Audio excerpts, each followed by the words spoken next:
Big Sills, welcome aboard. Midweek, 29 days away to the start of training camp and 36 days away from the start of the Hall of Fame game between the Browns and the Jets. 36 days away from the very first football game of the year.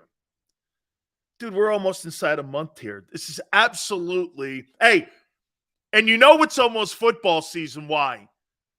Because Jason Kelce is killing it in a beer drinking contest. Dude, GOAT. He is the GOAT. Who is the greatest personality in the history of the Philadelphia Eagles?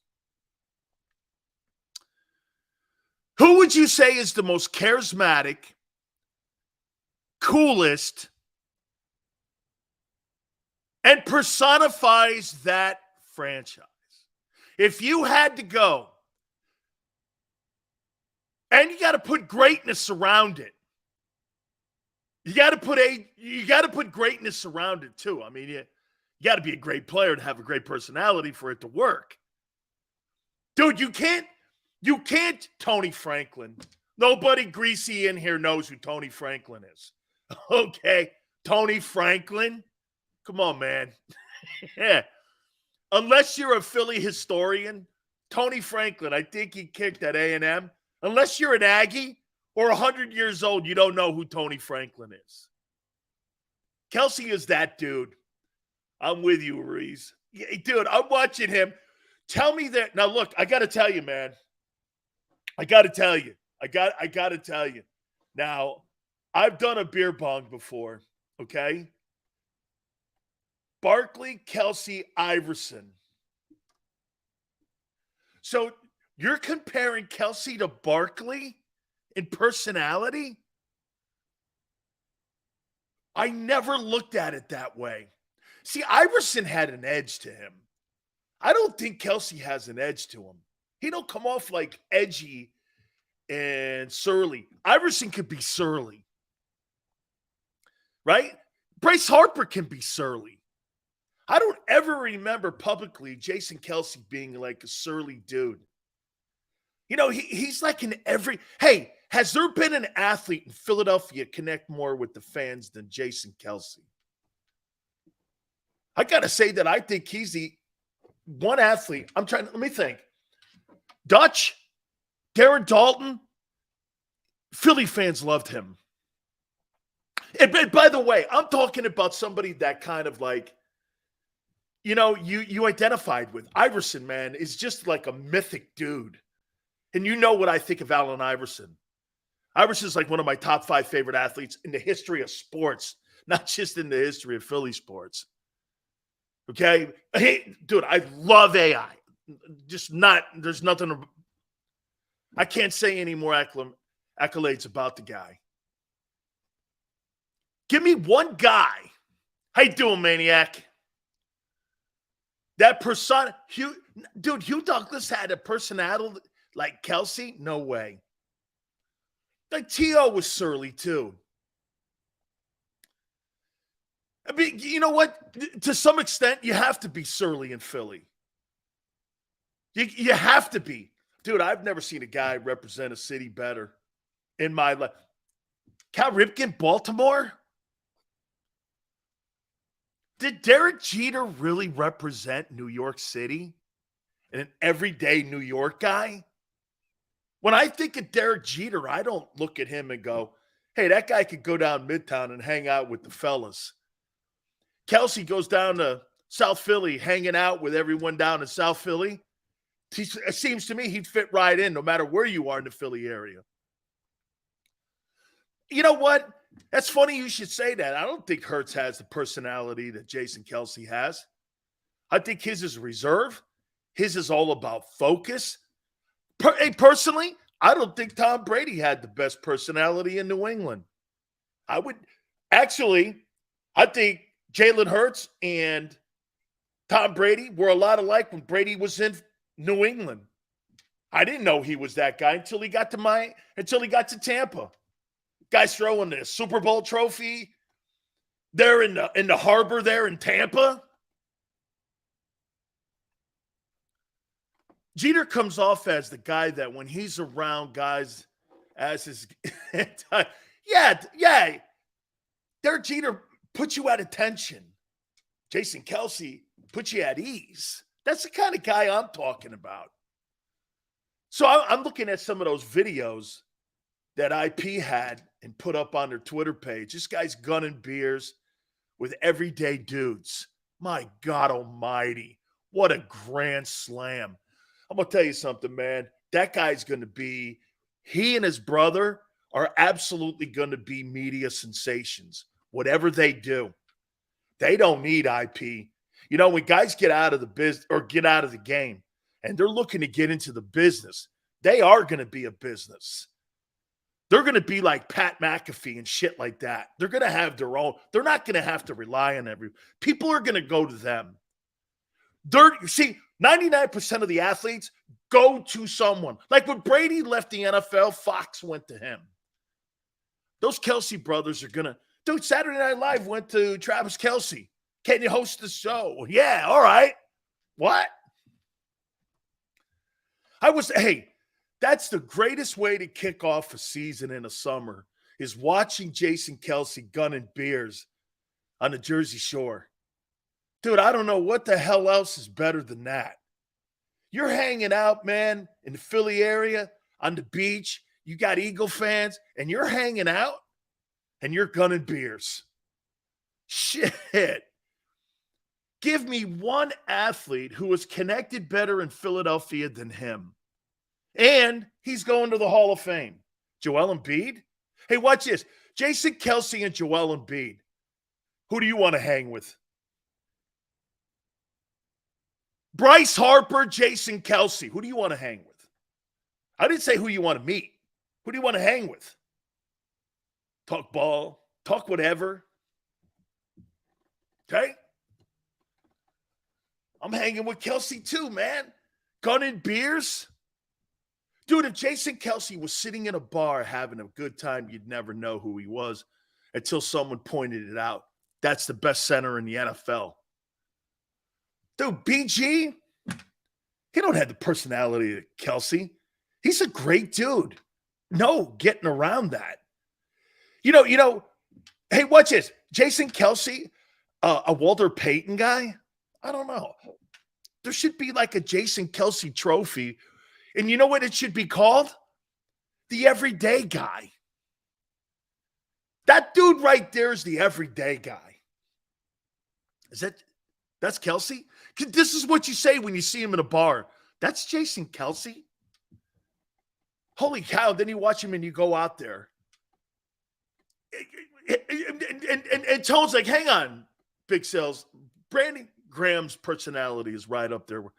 So you think Brandon Graham's going to sit around at a bar gunning beers with fans? You think he's going to hang out there doing beer bongs? You think Brandon Graham's going to do beer bongs in a bar with him and all the fans of the Eagles?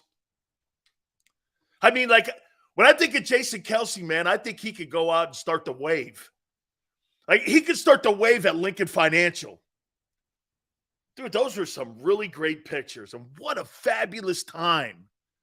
Dude, that's what you're talking about, man. And get this. That's the Pied Piper in the Eagle locker room that leads the culture.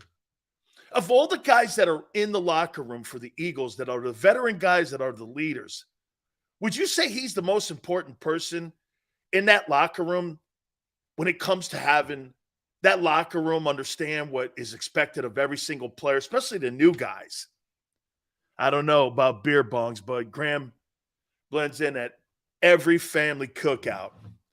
Oh, I love that kind of personality, man. You know, the people that don't make you feel uncomfortable? Like, watch this. No wonder Wentz didn't fit into your Eagle locker room. Hey, man, you know what, too? I love the fact that Tone is defending Brandon Graham, because that just shows you what kind of dynamic you have in your locker room. That's a good thing, man. Hold on, Sills. You want to go to a barbecue? You want to do some burgers? You want to do whatever, man, on the grill? Dude, that guy'd sit there and just start eating wings with you, man. He start eating ribs with you. He start doing whatever you need. And it's a great time, and you'd never know, too, that this guy was one of the big ball players. By the way, I got a comment that I'm going to make about him in a second here. Okay? All you're saying is Kelsey can hang out with frat boys. Drinking is the most personality trait. If that's how you heard that, Anthony, okay? If that's how you heard what I just said, okay, and you want to squash it down to that, that's a you thing, dude, because that's not how I wanted it to land. Okay? Sorry about that, Maniac. I missed the super chat. Okay? I bet Sills would be double dipping at the snack table. Damn right. Hey, Quan, don't ever invite me to a barbecue and think I'm not going for thirds. I ain't your guy. Sills, there's a video clip of Dallas players saying he can't wait for Mozzie Smith to punch on Jason Kelsey. Then clips of Kelsey laughing. It's hilarious. Thank you, Wheels. Hey, kid. So wait a minute. Mozzie Smith? Okay, I know he didn't say that, but if I were him, I wouldn't want anybody writing a check that I didn't write. Hey, I wouldn't want to be a rookie and someone writing a check that I have to cash because he's barking bullshit at me. That ain't something I want to be dealing with there. Kelsey would bring the keg and Graham would be on the grill. Man, what a great time. Isn't that like your locker room now in Philly? Kelsey brings the keg. Graham brings the grub. Everyone sits in there and has a nice barbecue after they kick the shit out of the Cowboys. Isn't that how it's supposed to be? Right? What a great culture. What an absolutely fabulous culture that you have. That's a sensational culture. We're going to do something special. By the way, I didn't realize, guys, that there's a lot of cancellations and flights, especially as we're getting closer to the holidays. Gary Sheffield contacted me, so we're probably going to get him on Friday. And his flight was canceled yesterday, so he's got to get on at 2 o'clock, so he's not going to be able to join us today. So we're probably most likely going to get him Friday. But Big George Foreman, the legendary two-time heavyweight champion of the world, brand new movie out called Big George, will join us at 5:30 Eastern time, and we're going to kind of chop it up there with the man with the Foreman grill. Now, Tone, I don't know if Tone ever watched George Foreman fight, but I know he has to know about the Foreman grill. Okay? He's got to know about the Foreman grill, okay? Anthony Sills, didn't you say can BG drink like Kelsey? I don't really care about your take. Okay? I don't. I used to cook on those in my college dorm. Dude, those things are good. Those burgers were good, dude. Okay? Which George Foreman? There's quite a few of them. The George Foreman. Okay? The George Foreman. All right. Now, let me ask you something about Brandon Graham since Tone's defending him.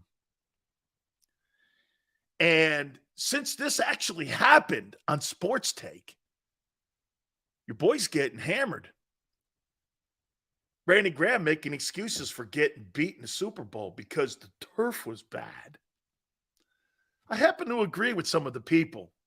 He did it in a backhanded way. Chiefs played on that field too. So to say that the field stopped the Eagles, and that was a factor in losing the Super Bowl, and that they were lucky, little cheesy. If the Chiefs didn't play on that field too and there was a magical second field, I would go, yeah, you're right. But they played on it too. And he's getting hammered for that. It is an excuse. In a subtle way. I don't really think it was he's driving that home. But when you say that, people take the context of the question asked and how it was answered. Not the tempo of it. Because when I heard it too, I thought he was just throwing that shit out. And by the way, it was slippery. Okay? It was slippery. I saw it. No one's going to say it wasn't. That wasn't a reason he lost, though. It had no bearing on it. It had no bearing because both teams were on the field. You know, you can't apply it. All of a sudden, there's a magical field laid on top of it when the Eagles are on defense. You see how the media takes it, though? The media takes it that this guy was making it as an excuse. And for guys like me, I could turn that into a nasty topic easily. But I heard it. And I came away from that interview really liking him. And I didn't take it that way. National media is, though. They're taking it as he's using it as an excuse on why the Eagles got their butts kicked in the game, especially defensively in the second half. If you ask me, he kind of said it. I agree, tongue-in-cheek. He did, and that's what I'm saying, Tone. If I was not covering the Eagles and I had heard that, I'd be killing him. Dude, you're doing the same shit the 49ers are doing. You're doing the same crying that they're doing. Same crying. But you know what? If you listen to the entire time he was on, you also then have to, you see, this is where the media cuts off where he said, hey, look, I actually even heard him say this. And I'm paraphrasing, right, Tone? I actually heard him say this. Hey, look, they're real lucky, man. We couldn't get our footing. But at the end of the day, the Chiefs played on the field too. Not making any excuses up here, but hey, it's what it is, and you move on. And I'm but they cut all that out. They cut that half of it off to make him look like a whiner. But use that as ammo. You think wait a minute. So you just chopped up something that I said.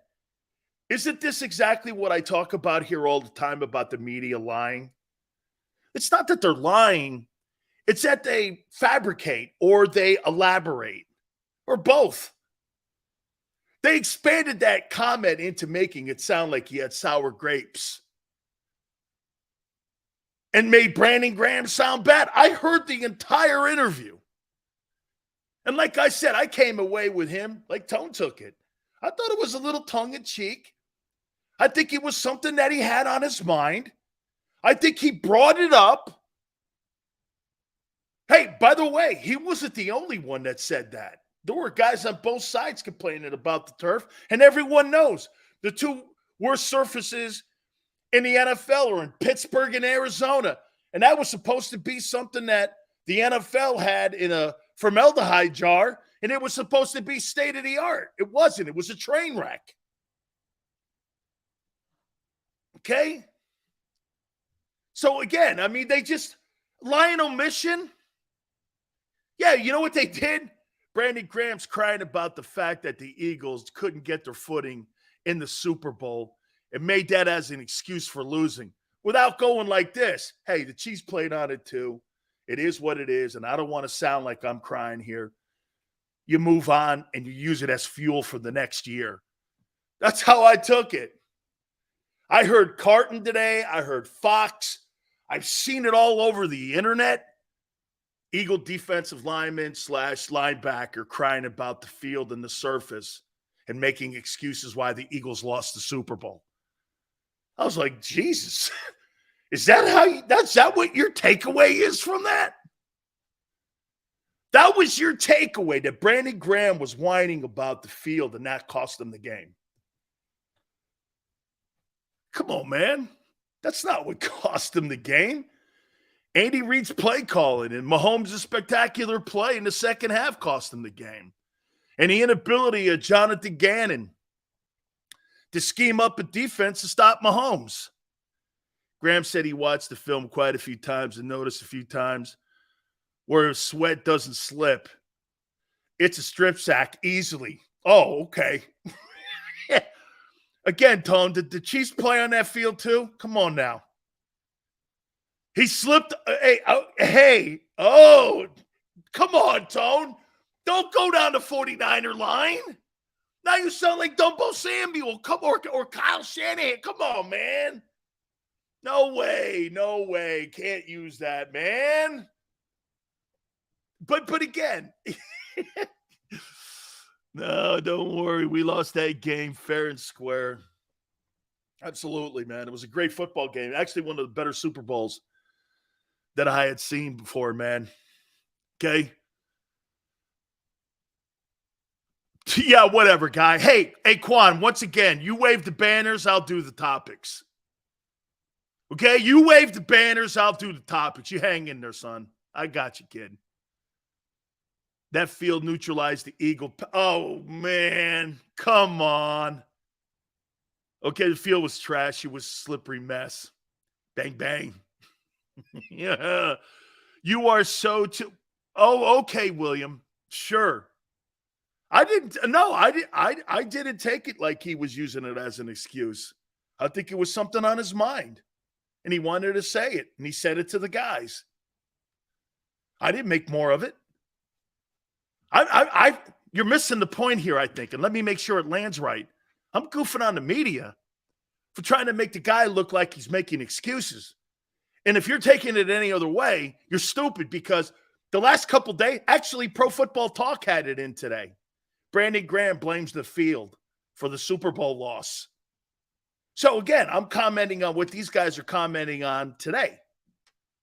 Okay? Amen. I will move on now. I just thought it was pretty remarkable that trying to make Brandon Graham look like a whiner.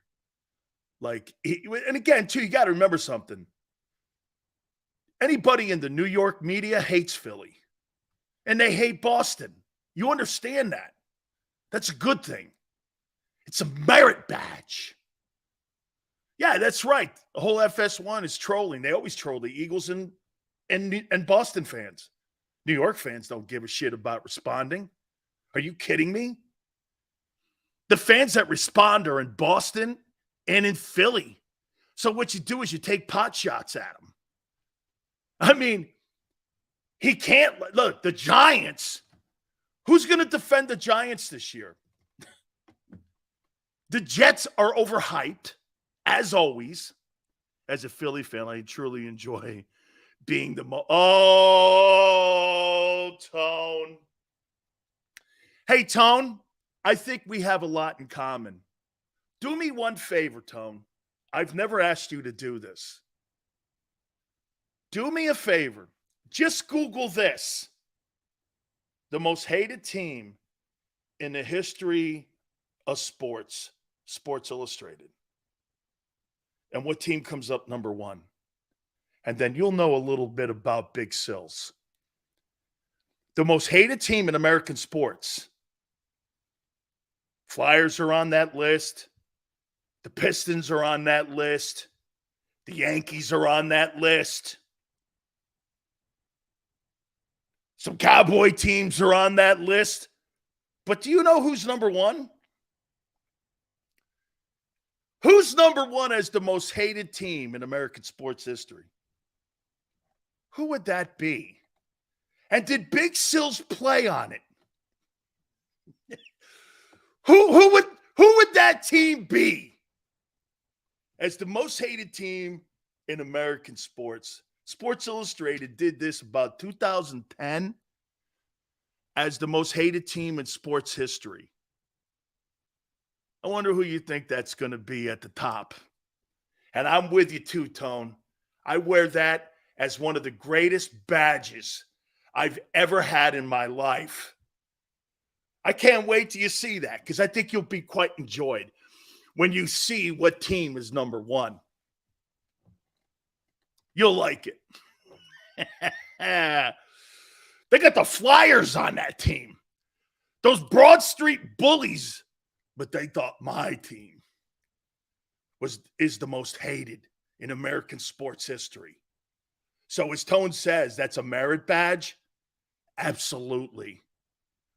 In 2010, Sports Illustrated named the 1986 University of Miami football team as the most hated team in American sports history.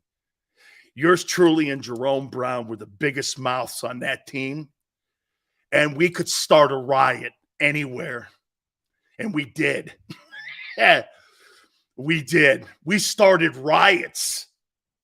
And I love the fact that everywhere we went, we were the most hated team on the planet.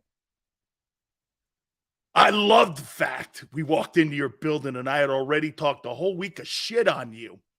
And then we kick the crap out of you and leave, kiss your girlfriends, eat your food, and get out of town. How you doing? The most hated team in American sports history. I was on that team. Does it surprise you? Did you know the most hated pro team in sports history is the New York Yankees? No.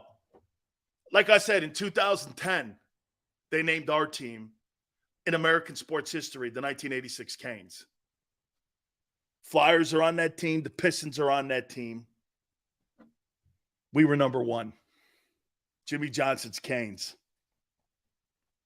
Yankees? Our team. So I'm with Tone. I like that merit badge. I like the fact, dude, you didn't want to see us coming. You didn't want to see us coming.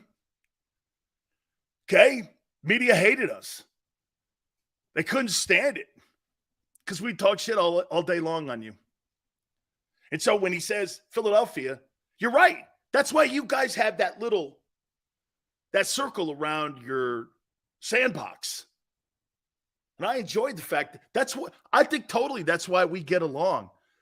Media hates you. Here's a prime example of trying to just turn something that Brandon Graham had into really what was kind of a backhanded comment, nothing big, and tried to make the guy into some sort of asshole. And he's not. You listen to the interview, it was a really good one too. Okay? I just saw the list, Sills. You're absolutely correct. 1986 Canes, number one most hated. Big Daddy, thank you. Okay?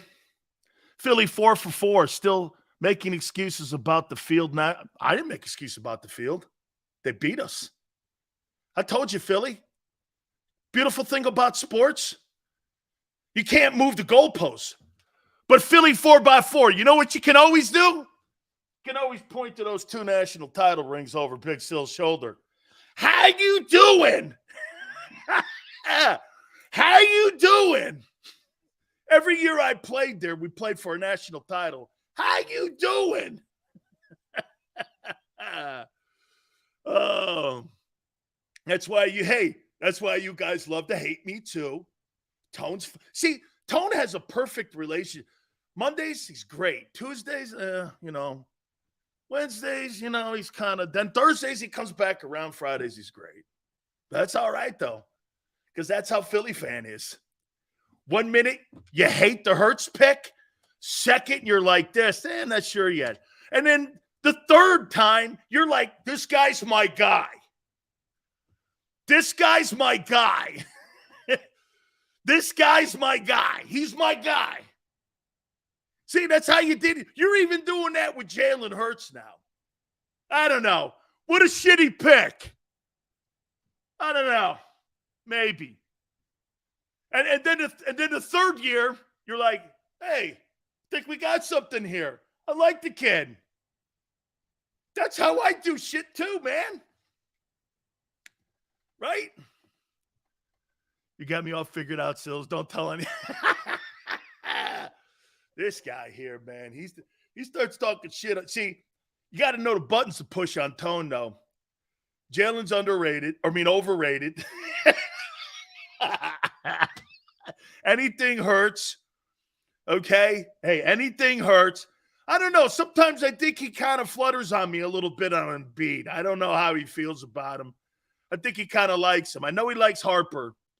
Okay? But I think the Embiid thing kind of shakes him up a bit when I say that guy will never hoist a Bill Russell trophy in his entire life. You can't have that kind of attitude. Embiid's on your shit list now. See, look at this. MVP. How could an MVP be on anybody's shit list, but only in Philly? An MVP is on everyone's shit list in Philly. That doesn't happen anywhere else. That doesn't happen anywhere. Oh, he won the MVP award. You give him kind of a hall pass. No, you don't. No, you don't. You know how many cities are soft like that?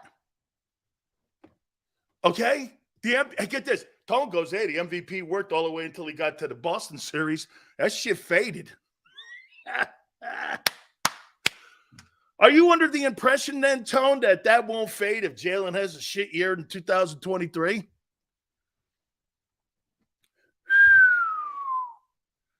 Man, we could go on some crazy swings here with Jalen Hurts. Dude, Jalen Hurts is becoming polarizing. This is polarizing. At least Iverson won the MVP and dragged the G-Team League to the final. Oh, so true. One game, too, against that Laker team with Kobe and Shaq on it and Jackson coaching it. Come on, man.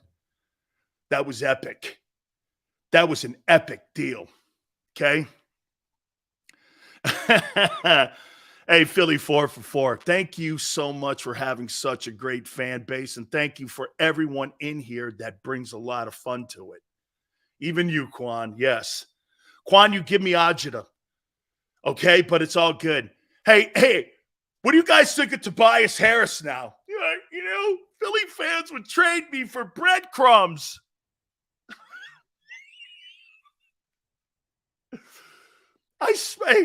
Hey, you're too, Jameson. Hey, holy cow. See, everybody, you know what? Jimmy's right. Jimmy Johnson's right. Everybody wants a pat on the back here. All right.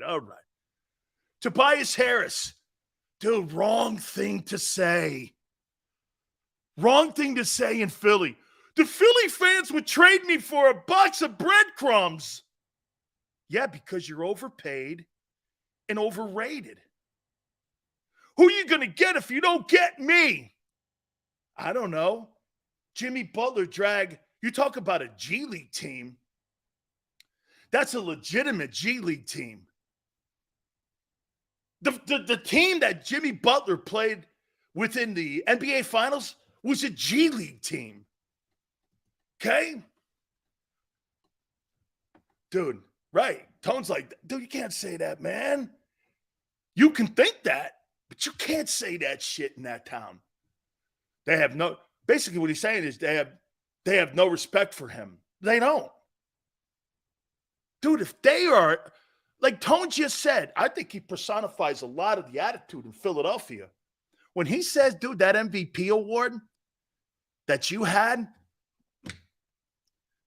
was like a vapor in the Boston series, who are you? They're going to look at your salary and go, dude, you're like Casper the Ghost. I don't see you in sometimes series. I don't see you enough. He's taking shots at the Philly fans. Good move. Good move. Send your ass to Memphis. Send your ass to some fan base that don't give a shit like Orlando. Okay? I'd rather play in a city like Philly and Boston or Buffalo, in places like that the fan base totally holds you accountable. Okay? Because that's where your legacy's built. Because most players, you know what they do? They're not vested in the communities. Jason Kelce beer drinking with the fans, that's vested in the community. That's why that guy connects. That's vested. You live in the community. Brandon Graham too, absolutely. Okay? It's actually out of character for Tobias to act that way. He must know he's on his way out. No, he must know that there's a lot of pressure on him because he underachieved. That's what you do, Tone. When you make a lot of money and you know you didn't live up to expectations, you lash out. And that's what he's doing. Actually, the entire 76er organization, including the MVP, has lashed out, including Harden. You see, Harden is a prime example of what I talk about. Here's a guy that picks his bat and ball up and circles around the NBA looking for the fountain of youth or looking for the grail, and he never finds it. And see, that's what Kevin Durant is doing. Kevin Durant is looking for a place that he could deliver an NBA championship, and it's his team. He'll never have that. He'll always be the greatest number 2 in the history of the sport. There's just certain guys that aren't leaders. Aaron Rodgers, when you look at Aaron Rodgers, do you see leadership all over that guy's pothead? I don't. I don't see it.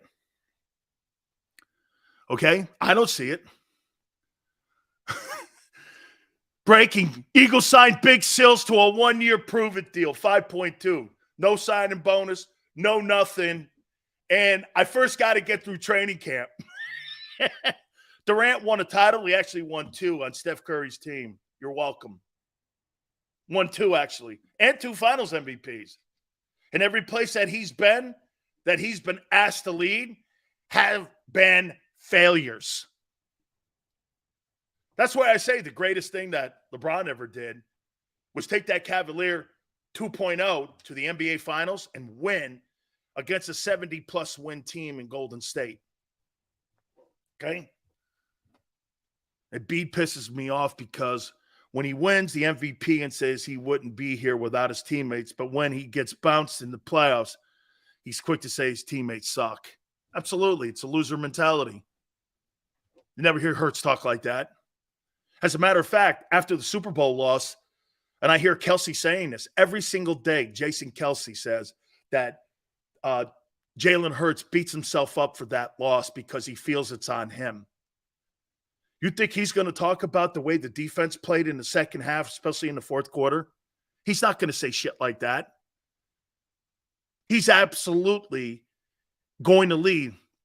Sills, you know your show is awesome. When I already can't wait till 3 p.m. tomorrow, Sills, what's wrong with me? It's called a disease. Okay? Here's the disease. It gradually comes. See, Tone's been infected by the disease too. So I'll give you as your resident doctor. I'm gonna help you 4x4. Here's how I'll help you.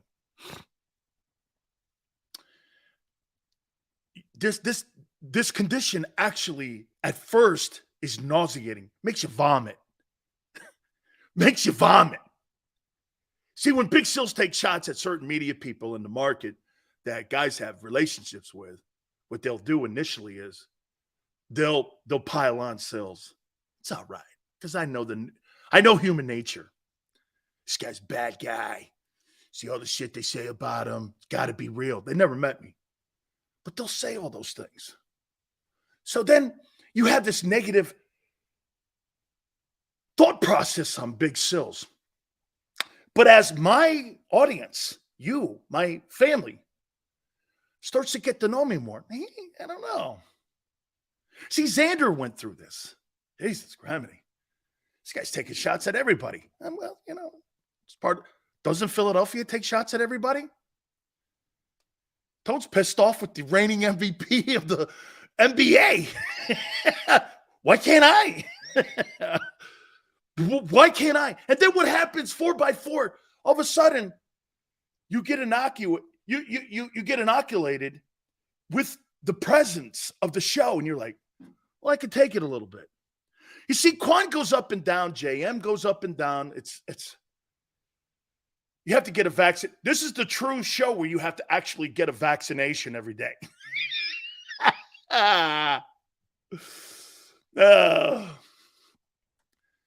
So the foot fungus eventually goes away. And then you have to come back every day for your booster shot. So that's why you cover the Philly market, because you can relate. DA, it's totally true. Dude, I have worked so great in markets. Tampa, not so much Miami. It's a different Miami than what it was when I went to school there. It's not the same. My wife says it too. Boston, hey, Boston people give me the same shit you guys do. Okay? They give me the same shit.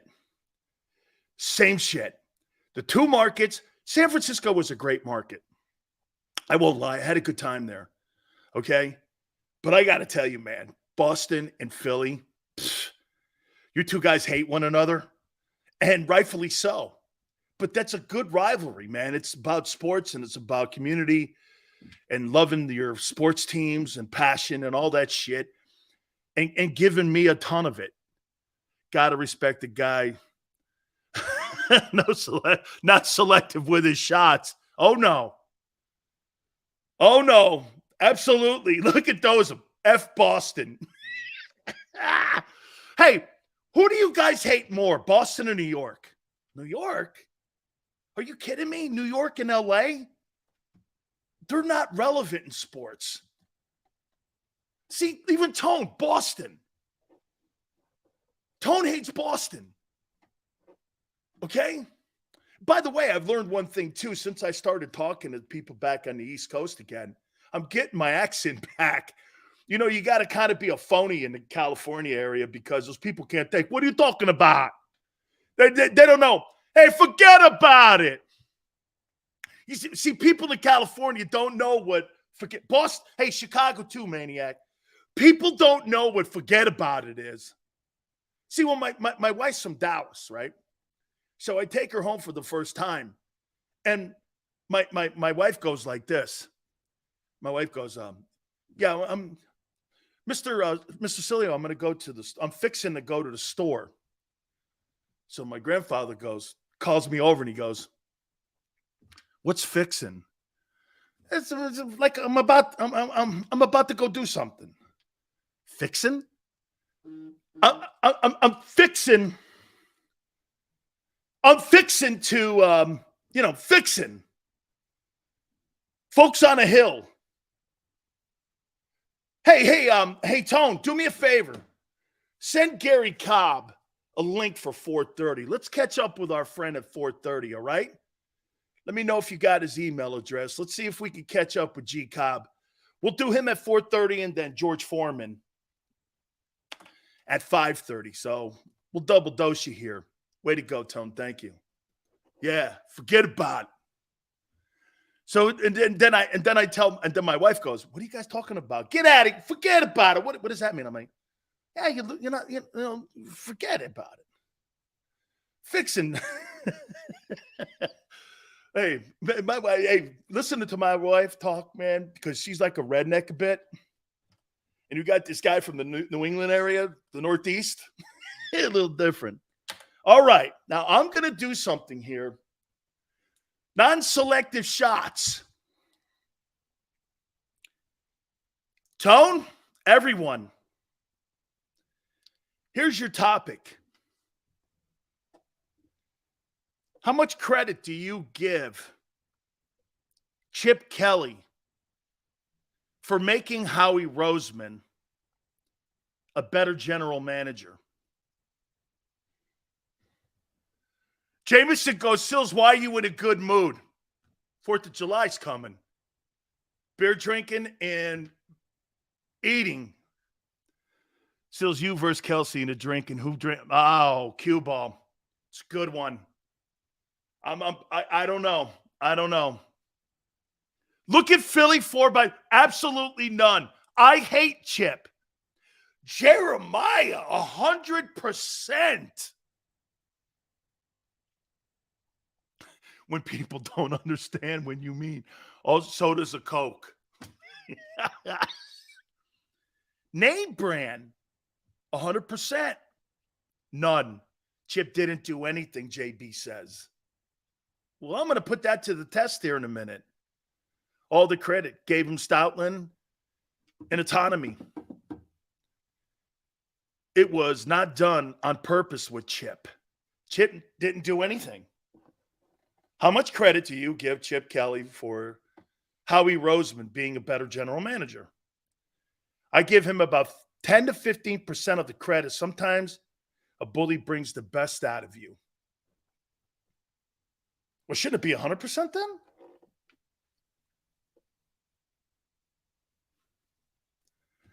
Sales better not be drink. No. 30%. Here, well, let's take a look at that. And you tell me how much you think Chip Kelly had in the evolution of Howie Roseman being a better general manager. I'm going to ask Gary Cobb this at 4:30 Eastern, too. Chip implemented things that we still do today, but he had zero personality. Chip gets 15% credit. Senor, 10%. Howie was even hesitant to let Chip be GM. It wasn't up to him. The owner had to give it to him. He was a hot commodity. Dude, he had 100% total control. It wasn't Howie that handed it to him. Okay, here, let's take a look at this. Chip Kelly, head football coach and director of operations from 2013 to 2015. 3 years in Philadelphia. Kind of where I'm going. Tones on it. Let's take a look at this. Had a 26-21 record over a 3-year period. So he's about 8-8 as an average. First 2 years, double-digit wins, right? Only had one losing season. And if I'm not mistaken, I didn't write this down. Will somebody please help me? Did they not fire Chip before the last game of the regular season in 15, or was it 2 games? I thought he didn't totally survive that last year, and it was towards the back end of that schedule that they canned him. Like, did he finish the year in 15? I thought he was fired like either the second to the last or the last game. I don't know why that pops up in my head. The Eagles were 6-9, but actually under him they were 6-8. Because am I right? When he was 6-9, okay, because that's 15. Okay, so it was 2 games. It was 2 games that he was fired before the end of the regular season.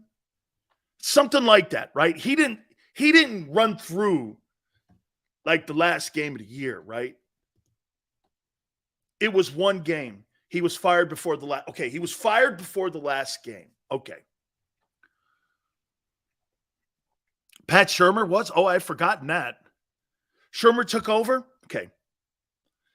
So from 2013 to 2015, Chip Kelly won the NFC East in 2013. So he's got a division title? I didn't know that.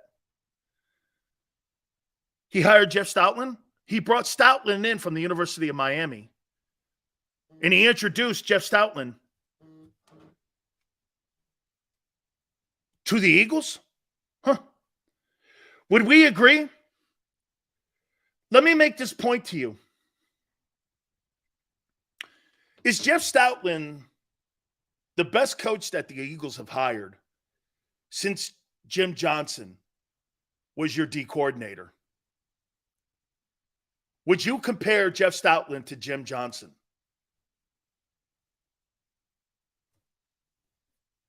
Would you do that? Would you consider Jeff Stoutland as comparable to Jim Johnson, your legendary D coordinator? I would. Okay? I would. So he brought arguably the greatest coach, position coach that you've ever had. Okay? I mean, look, even when you say that, Pickin, it's close. I revere Jim Johnson. I think he's one of the top 5 D coordinators in the history of the NFL.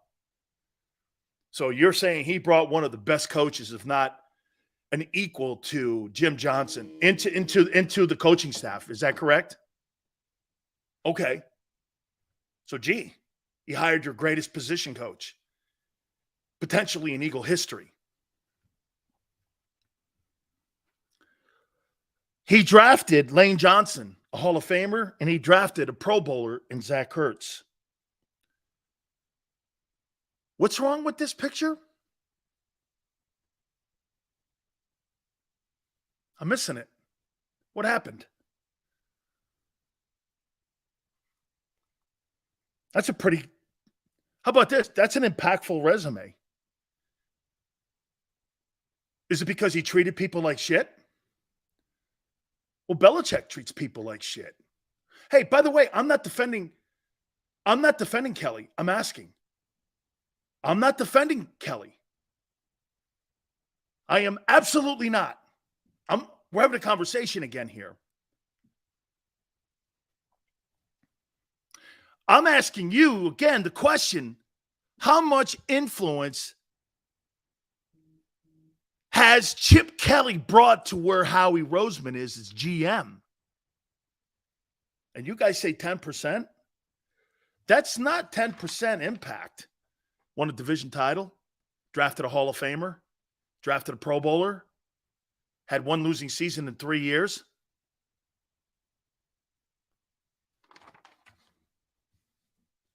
I think you guys lost to Atlanta in the playoffs. He is 0-1 in the playoffs.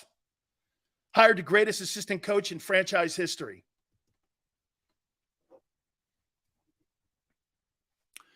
Things went left when Laurie decided to give Chip full control over the roster in 15, and he traded all of our best players, D-Jax, McCoy, and Macklin. Well, let's review that. What were the first couple years like under Doug with the talent you had on the team? How did the team play after they fired? Until you guys got to 17, how good was the team? Let's take a look at that. I didn't write this one down. How good was the team, the Eagles? And again, we're having a conversation here. It's not defending Kelly. Doug Peterson coaching record, Philadelphia. Let's see here. Doug Peterson. Philly, 7-9. Then the next year they went 13-3. And they win the Super Bowl. So the first year, they had a losing season. And they got rid of all those players and still won the Super Bowl?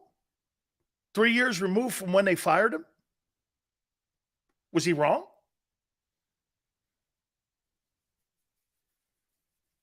So you fired him in 15. Doug gets the team at 16 without those players. 17, you win it.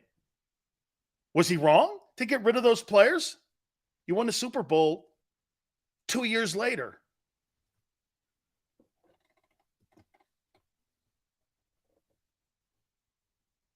How could he have been wrong? You got rid of those guys and still won. I'm missing it. I'm missing it. You got rid of D-Jax. You got rid of McCoy. You got rid of Macklin. And 3 years later, you won a Super Bowl. You're not making sense. Because at the end of the day, it was the right thing to do. Maybe not the way he did it, but he won without those guys. That sounds oversimplification. If Chip had won that bowl, then I could see your... No. I'm not... It's not defending him. He was right to get rid of him. You didn't need him. You didn't need those guys to win a Super Bowl. You're making it sound like those guys were winning prior. They weren't. He won a division title. He didn't have a losing record there. It was the way that he was counter to the culture they wanted. That's why he was fired. And you had people in the locker room screaming about the way he did business because he had too much control. How do you know Howie Roseman didn't set the culture this way to have people bitching to get him blown out? 3 years later, you won a Super Bowl. Now, this could have came from the owner, too. Hey, I don't like the way this is. Hey, I don't like the way this is running. I don't like the way that people look at us, and I don't like the way those players in that locker room look at him. I don't like it. At the end of the day, though, Chip wasn't wrong to fire those guys. As much as you loved every one of those guys, he was not wrong to fire him. You didn't need him. Simplifying it? No. The result is 3 years later, that roster, some of the players he actually put on that roster, won the Super Bowl.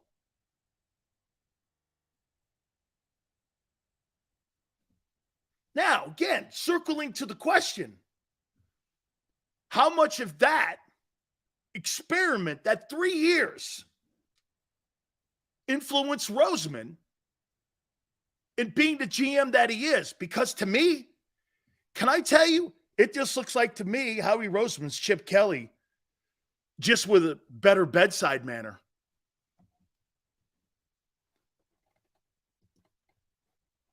Am I wrong? Doesn't it just look like Chip didn't have a very good bedside manner? You know why? College coaches don't. Pro coaches, you got to massage a little more because you're paying them.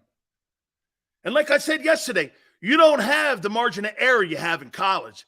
So you can kick a kid's ass in college because you get another guy up.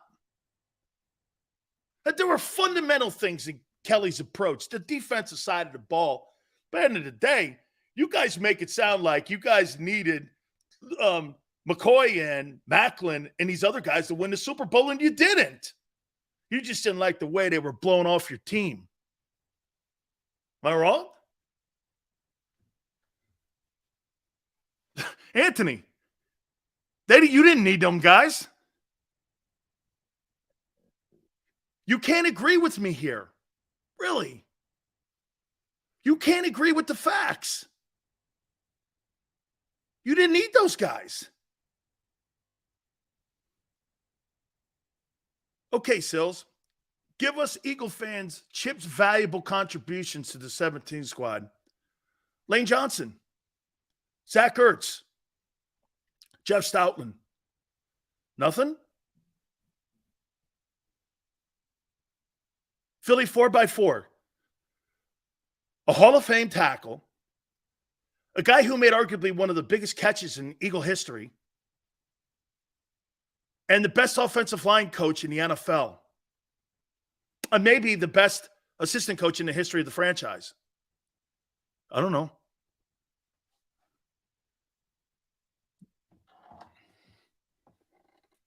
Hey, you could say whatever you want, JB. Chip, when he was brought to Philadelphia, had final say. Tone's right. In 15, then he had control over the complete roster, but he had final say. I know that for a fact. Whatever.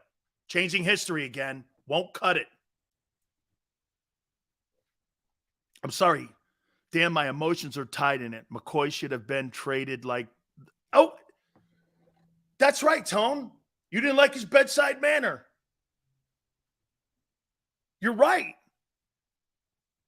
Howie is doing pretty much the same shit that Chip did, just with better bedside manner. Imagine Frank Wright having Djax, Macklin, McCoy while he was... It didn't matter. You won a Super Bowl. Imagine, Jameson. I saw you beat Brady and the Patriots. It didn't matter. In a roundabout way, Chip told... Absolutely. Because Howie also saw this. Dude, you can't have an upset. Hey, and here's where Howie got better. There's no coincidence that he's been better in the draft. He's been better at free agency. Dude, prior to him taking over again as general manager, you couldn't draft a wideout. You couldn't draft a corner. You couldn't draft a linebacker. You couldn't draft an edge rusher to save your life. Now, 17 of the 22 guys that were in the Super Bowl were Eagles. Dude, Howie's become a really great general manager in the last 5 years. And, you have to really give him credit, too, because it's been a process for him. Chip also drafted Nelson Aguilar, who was also huge in the Super Bowl that year. But that was his best year. Okay? So 4x4, you had 5 reasons that Chip had an influence in your 17th Super Bowl. I don't know. You're saying Chip, y'all saying Chip walked so we could run.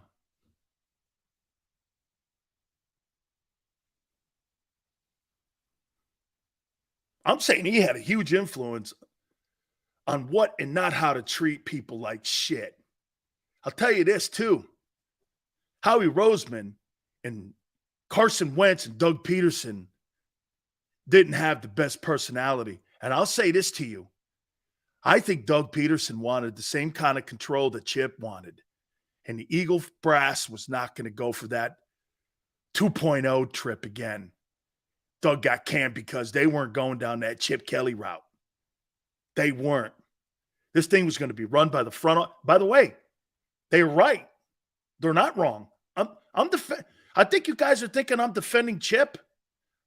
I'm talking about a process and what's making how.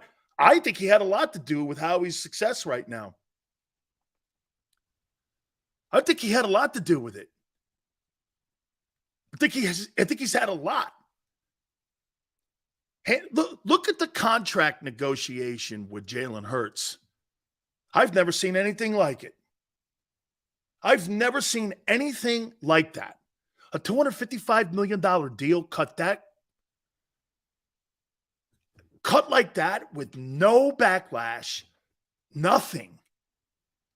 You got a running back in New York that's moaning. You got a running back in Las Vegas that's moaning.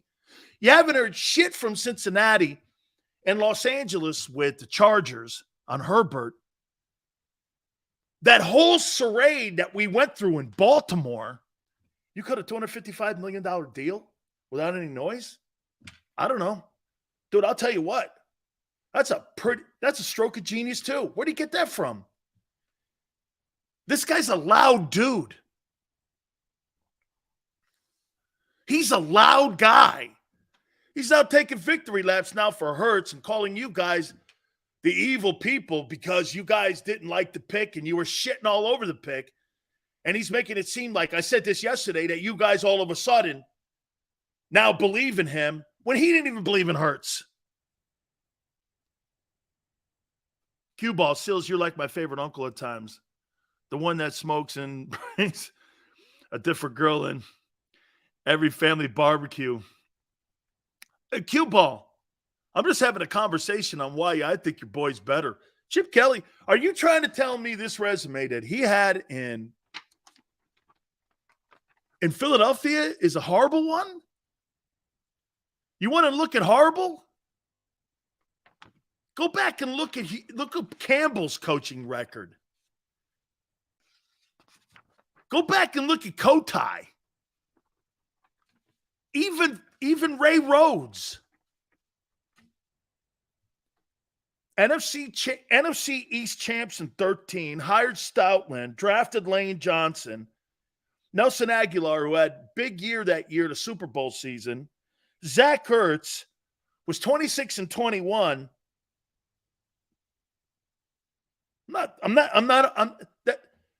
He got fired because he was an asshole.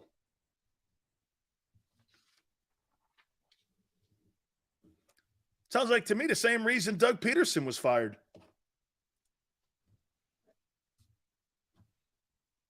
They thought Doug was an asshole too at the end.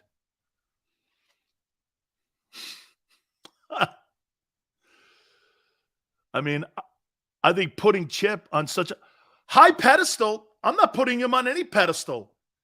If you think putting him on a high pedestal by just reading his resume off to you and what he did in Philly, sorry, dude, if you think that's a high pedestal, I'm just reading what he did. Once again, I'm reading what he did. You're putting, like Tone says, emotion into it. You're making it sound like D. Jackson, Macklin, and Shady were needed. They were not needed.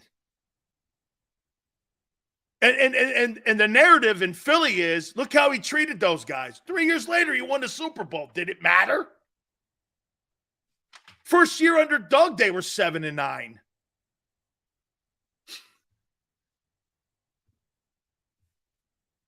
Were the Eagles not going through a small transition during that time, too, on the back end of those 2 double-digit win seasons he started with? Weren't they going through a roster transition? Sure looks it to me. When you go back and look on the talent that they had, they were going through a transition, especially at the quarterback position. And that's when they end up getting Wentz. Now, I'm just talking about you in general, so that's all right, man.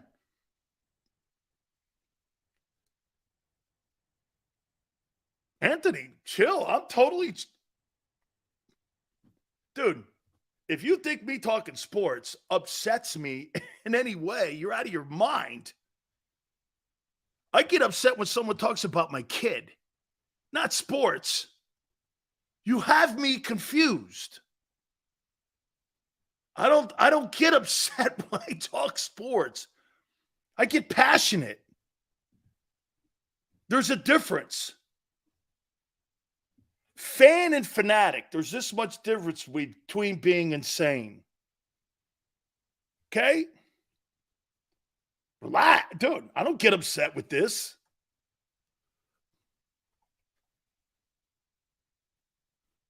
How about if we keep those guys, perhaps they could have won. But that's not what happened. Philly, you didn't need them. So many things had to happen for the Eagles to win that Super Bowl. Along with Chip's roster moves, remember Rodgers broke his collarbone? That's right, because the playoffs, hey, Tone, was it like the NFC title game, Foles versus Case Keenum or some shit like that? And Zeke was suspended for half the year. Nonetheless, I will take this. Hey, yeah, again, that's nothing on Philly's side, but am I right when I say that the NFC Championship game was like Case Keenum versus like Case Keenum versus Foles? I mean, it had to be the worst Super Bowl or NFC title game matchup in history. Case Keenum was on fire that year. But, I mean, Case Keenum and Nick Foles, 2 backups playing as starters in the NFC title game. No wonder they don't want the quarterbacks hit anymore. Okay? It's part of football injuries. Maniac, absolutely. I'm going to ask Gary Cobb this question. He'll be with us at 4:30 Eastern time. Also, the legendary George Foreman is going to join us at 5:30 Eastern time. He's got a brand new movie out, the 2-time legendary heavyweight champion of the world. You know, we kind of like to go off the rails a little bit and get people like that on. Gary Sheffield apologized. He'll be on with us on Friday, so we got that to look forward to. Something I said yesterday about Howie. I want to reset that because someone sent me an email from over at the NovaCare Center. And I want to make sure that this thing lands right with Howie and Jalen Hurts. Hit the like button. Hour 2, keep it here on the National Football.